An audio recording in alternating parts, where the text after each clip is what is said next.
Hey, what's up? I'm Ashley. Thank you for watching this video.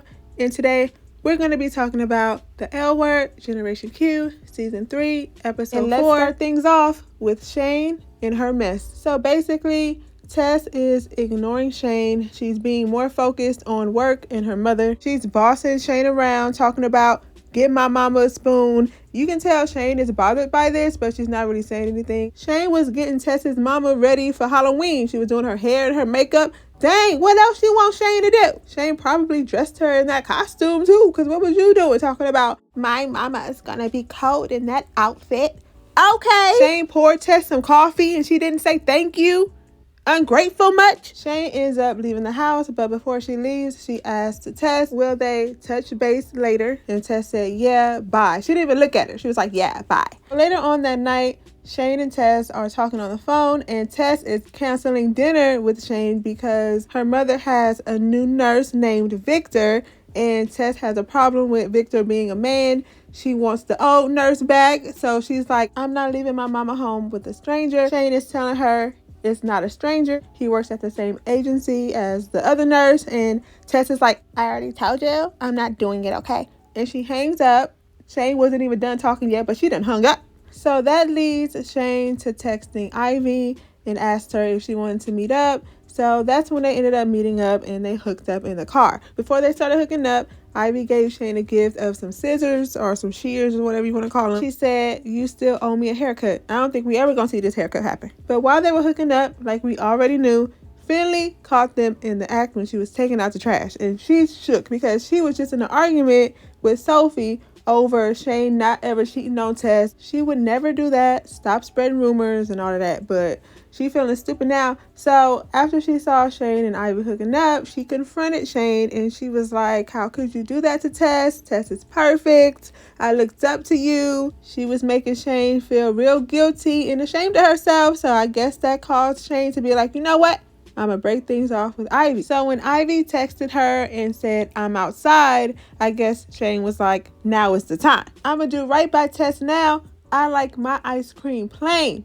I like vanilla. But on Shane's way to go end things with Ivy, she ran into Max. And this was the best part of the episode because y'all, they put me to sleep. Not only Micah and Maribel, but the whole cast. I was dozing off. I think they trying to put me in a coma. This is supposed to be a Halloween episode, one of the happiest times of the year. And I was feeling upset. Like, I wasn't happy. I was tired. I was bored. But I did enjoy seeing Max back. I liked this interaction between the two of them. And I really liked how Shane apologized for all the mistreatment that was done to Max. Max was like, I'm good. I got 4 kids, but what about you? What you been up to? You finally settled down, or are you still same old Shane? And it's funny because Shane just got done cheating on Tess, but Shane was like, nah, I got myself a girl. Only for about 2 more minutes, but the interaction between Shane and Max was really short, but I really did like it. So anyway, Shane ends up outside meeting Ivy, and before Shane can even say anything, Ivy can tell by the look on Shane's face that what they've been doing is now about to be done. It's over with. They thanked each other for each other's services. Shane told her that this meant a lot to her. Ivy was saying that this is an awakening for both of them and that Shane brought her back to life. And while this whole conversation is happening, Tess has now walked behind them and is seeing the whole thing. So when Ivy finally walks away and Shane turns around, Tess is looking at her in her face. She's like, F you, Shane. Picks up this drink and throws it in Shane's face. I hope whose ever drink that was, they wasn't sick, because Shane could now have whatever that person has who was drinking out of that glass. Now, even though I was liking seeing Tess get cheated on, that doesn't mean that Shane should have been cheating on Tess just because she was getting ignored at home. They was having small arguments or whatever. They should have talked through it. But that's the L word for you. And one more thing. I could care less about seeing what Tess's mom is going through health-wise. They're using this whole thing as a reason for Shane to cheat because Tess is more focused on her mama and blah, blah, blah, blah, blah, blah. But it's not entertaining. And the only reason why Tess showed up at the party in the first place is because Tess' mama said, I don't want you taking care of me no more. I don't want you helping me to the bathroom. I want to go to a nursing home. Let me know how you feel about this whole Shane and Tess thing. And for Finley and Sophie, to be fighting over if Shane is a cheater or not is stupid. It all started when Sophie, Danny, and Danny's friend, who I would call Mime Girl, but I don't think she was a mime, maybe a vampire. I don't know what that girl was, but they was at this Halloween party at Dana's. Finley and Shane was both working behind the bar. Vampire Mime Girl was saying that Shane was hot. Danny said she has a girlfriend, but Sophie was like, she'll probably sleep with you anyway. And that's when Finley was like, don't be spreading rumors, and brushed that whole thing off when Sophie was trying to tell her that she saw something suspicious with Shane the other night. But Finley wasn't trying to hear any of that. And then later on, they got into another argument when she went to go show Finley her costume makeover because she showed up looking stupid in a It's Raining Cats and Dogs costume that she made herself.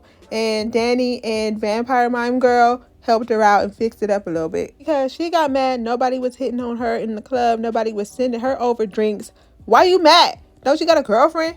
Anyway, when Sophie shows Finley her costume, she says, I'm sorry I didn't tell you about Shane earlier. Finley's like, why do you keep saying that? It's not true. So Sophie's like, well, she probably didn't tell you because she's embarrassed for what she did. She can't just come out and say that she did it. So Finley's like, is that what it felt like for you with me?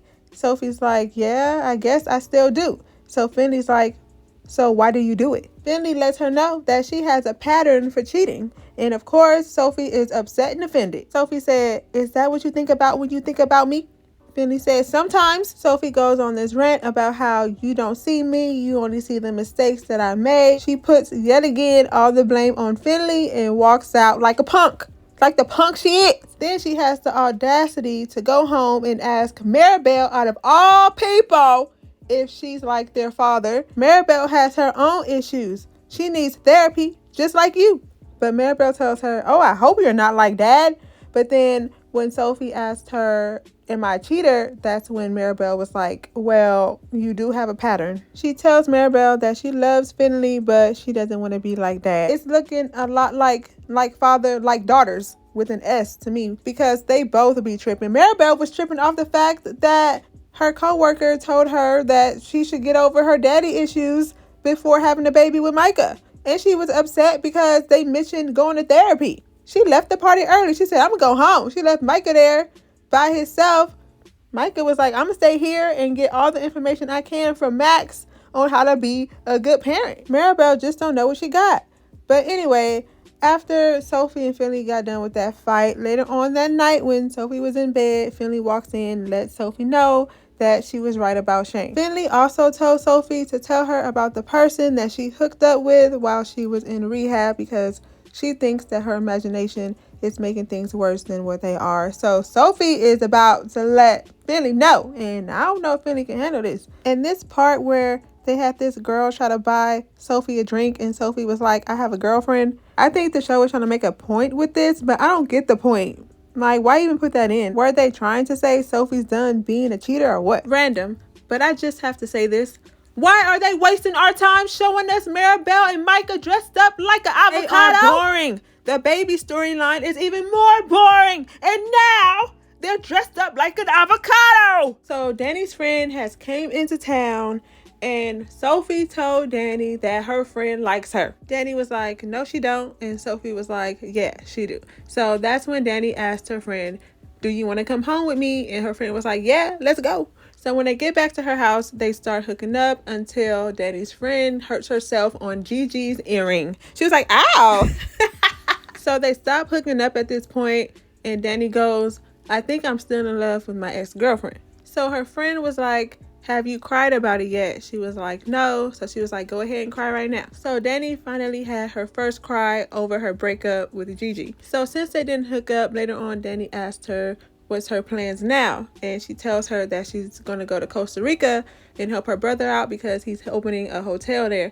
And Danny's like, why don't you just stay in LA? And she's like, because you're not ready to be my wife yet. When you are, I'll come running back. And then they started weirdly dancing to this song. I don't know if we're ever going to see this friend again, but it looks like they did leave it open for us seeing her sometime in the future. But do y'all like her or not? I didn't really have too much to say about them, just like I don't have too much to say about Alice and her new girlfriend, because I don't know them, I don't care. But Alice's new girlfriend has been sleeping over her house for the last 3 days now, and for them whole 3 days she's been an idiot because she left her contacts in her eyes for 3 whole days, the same contacts. And she was being insecure the whole time, talking about Alice looks so perfect when she first wakes up, but I look like a zombie.